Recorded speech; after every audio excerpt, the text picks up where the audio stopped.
Bonjour, bienvenue sur la chaîne Le Fruit de la Vigne. Eh oui, aujourd'hui nous allons déjà aborder la quatrième attitude. Il s'agit de la patience que nous révèle Paul. Alors, ce qui importe le plus, c'est votre pratique personnelle. J'espère que chaque jour vous avez commencé au moins à faire 20 minutes soit de la méditation, soit de la prière. Ce qui est important, c'est quand même de vous remettre en contact avec vous-même. Eh oui, parce que votre pratique, il ne faut pas l'oublier, qu'elle va vous apporter quand même l'habileté nécessaire afin de pouvoir maîtriser vos attitudes et vos ressources personnelles. La patience. Très peu long. Pas beaucoup arrivent à la révéler. La patience, c'est la continuité de l'amour. C'est-à-dire que c'est la continuité de manifester la libération de cette capacité à aimer, d'agrémenter sa joie de vivre, de sécuriser cet amour par la sérénité, la paix. Par contre, parfois, on dit qu'il y a des mauvaises émotions qui viennent empêcher cette joie de vivre. Alors je voudrais prendre un passage avec vous. C'est la lettre de Jacques. Alors moi je prends la Bible des témoins de Jéhovah, vous pouvez prendre la Bible que vous voulez, de toute manière. Alors, il est vrai que par contre, il y a deux nuances. Une nuance entre le fait de dire patience et endurance. Mais ça, nous, on n'a pas besoin de faire ce travail aujourd'hui. Alors, lettre de Jacques, chapitre 1, on va prendre à partir du verset 2. Attention, ça, c'est important. Considérez-le comme une pure joie, mes frères, quand vous rencontrez diverses épreuves, sachant que la valeur éprouvée de votre foi produit l'endurance, mais que l'endurance fasse œuvre complète, pour que vous soyez complet et sans défaut à tout égard, ne manque de rien. Waouh! Là, Jacques, qu'est-ce qu'il nous dit?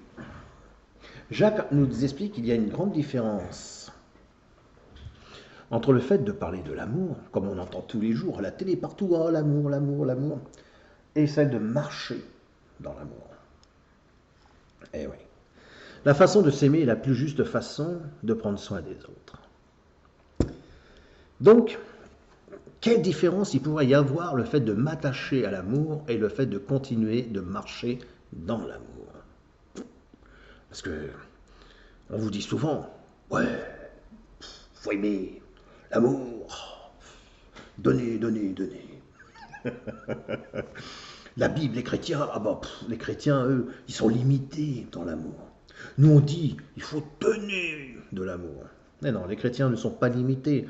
Si vous écoutez l'apôtre Paul, il vous dit que l'amour est une attitude qu'il faut réguler. L'attachement conduit vers la cupidité, car la peur de perdre un être cher peut vous conduire vers un chemin obscur. L'amour n'est-elle pas simplement la libération de sentiments sincères et authentiques que nous pourrions éprouver? Quel exemple je pourrais vous donner? Oh, vous vous trouvez dans une salle d'attente. Vous en avez pour 1 heure. La personne va vous dire, la patience, c'est la capacité d'attendre. Hein. Punaise, mais qu'est-ce qu'il fait le médecin là? Oh, quel feignasse celui-là, ça fait déjà une demi-heure que je suis là. Oh, quel feignasse, c'est pas possible. Oui, bien sûr, il est tout seul. Et alors? Il n'a qu'à avancer un peu plus vite, c'est bon à rien là. Ah. Eh bien non, la patience n'est pas la capacité d'attendre, c'est la capacité d'avoir une bonne attitude dans l'attente. N'oubliez pas que l'impatience que vous générez va agir à l'encontre de votre paix, de votre joie, de votre amour. Rappelez-vous, première lettre de Jacques, chapitre 1. Donc, une attitude, c'est un comportement. Pas besoin de cultiver de bonne qualité puisque vous en avez préexistant en vous. D'accord? Je vais vous donner un autre exemple. J'ai avec moi un marteau. Il est là. Hein. Je vous prête, je vous le montre. Hein. Si je prends un marteau, qui peut être ma colère, et que je l'oriente sur une cible, le clou, mais qu'au lieu de taper sur le clou, je me tape sur les doigts. Est-ce que c'est la faute du marteau? Bah ouais. Ah, il est mal équilibré, le manche n'est pas assez long, c'est pour ça que j'ai loupé ma cible. Non, le marteau il est pour rien, il est neutre. C'est parce que je n'ai pas encore bien appris à l'utiliser, bah c'est pareil. Ça veut dire que ces petites bouffées de colère qui s'accumulent en vous, et qui naissent sans que parfois vous vous en aperceviez, hein, quand vous voyez les personnes qui arrivent quelque part, oh, oh c'est pas possible, oh il y a encore du monde, c'est pas possible, mais... Eh oui. Et en plus vous allez justifier, comme je vous l'ai dit plus haut, vous allez justifier, vous allez même défendre ces émotions. Ouais, mais d'une manière, attends, regardez, ils font rien là-bas, regarde l'autre elle est parti boire son café, la feignasse là, regarde, hein, alors qu'elle ferait mieux de travailler.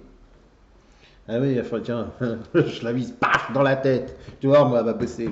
Alors, soyons sérieux. Elles viennent de votre discontinuité de l'amour, qui se trouve être justement votre impatience.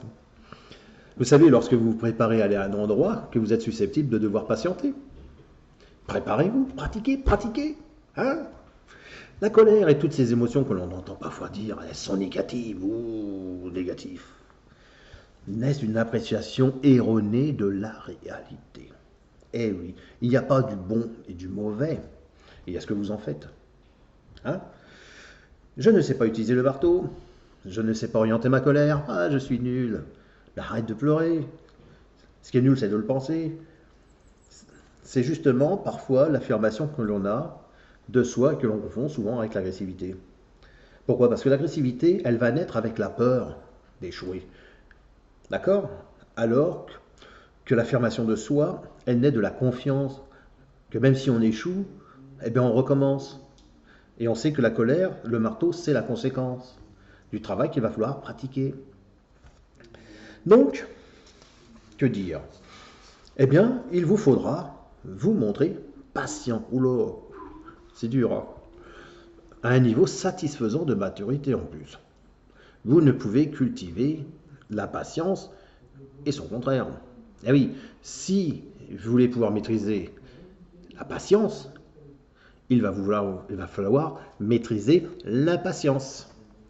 Il faut savoir que vos pensées réagissent en fonction de votre attitude, de votre comportement, si vous préférez, de votre positionnement même.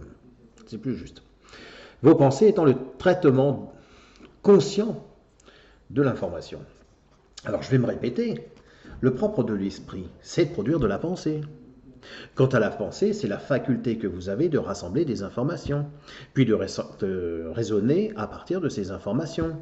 Ces informations, elles, vont être traitées par votre conscience, qui est l'outil de votre maturité, c'est-à-dire un état ultime vers un processus de croissance. Cette croissance est ce qui s'accroît par l'acquisition des savoirs et qui va procéder par des stades. Chaque étape va être nécessaire pour structurer l'étape suivante. Amour, joie, paix, patience, etc. Je structure. Arrivé quand j'aurai les 9 attitudes, j'obtiendrai un résultat. Mais le résultat ne résulte pas du résultat, il résulte des étapes. Si je reprends plaisir, mon résultat me fera plaisir. D'accord? Donc, pour conclure, une véritable éducation conduit à la victoire sur soi-même. Et oui, et la victoire sur les circonstances. Et oui, alors commencez déjà par être altruiste envers vous-même. Qu'est-ce que vous en dites? Hein? Pratiquez, pratiquez, pratiquez. Et moi, je vous dis à bientôt pour la prochaine vidéo. Au revoir.